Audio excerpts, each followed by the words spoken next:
महाराष्ट्र वीज नियामक आयोगाकडून महावितरणने केलेल्या वीज दर कपातीला तात्पुरती स्थगिती मिळालेली आहे आणि महावितरणकडून महाराष्ट्र वीज नियामक आयोगाकडे याचिका दाखल करण्यात आलेली होती। याचिका दाखल केली आणि त्यानंतर MERC कडून तत्काळ स्टे ऑर्डर आलेला आहे। महावितरणचा तोटा आणि वाढता नुकसान आणि ग्राहकांचा देखील हित नसल्याचं म्हणत ही याचिका दाखल केलेली होती।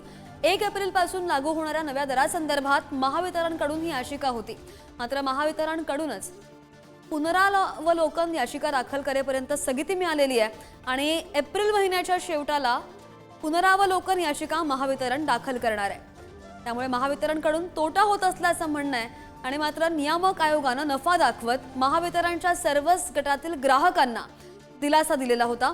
अधिकची माहिती कर आमचे प्रतिनिधी सुशांत आपल्या सोबत आहे। सुशांत, नेमका काय निर्णय आलेला आहे आणि काय याचिका दाखल केली गेली होती? श्रद्धा, 28 मार्च 2025 रोजी वीज दराला दिला आहे तात्पुरती स्थगिती दिली होती आणि असा आदेश जो आहे तो काढण्यात आला होता। तर हा आदेश 1 एप्रिल 2025 पासून लागू होणार होता, मात्र त्यामध्ये काही स्पष्ट चुका असल्याचा आता महावितरणच्या निदर्शनास आलेला आहे आणि त्याचमुळे वीज दर आदेशावर आता तात्पुरती स्थगिती देण्यात आलेली आहे। महावितरणच्या वकिलांचं असं म्हणणं आहे की या वीज दर आदेशातील चुका आणि विसंगती या वर्ष 2025 ते 26 आणि 29 ते 30 या 5 वर्षाच्या नियामक कालावधीतील वीज दराच्या मूळ स्वरूपावर परिणाम करत आहेत।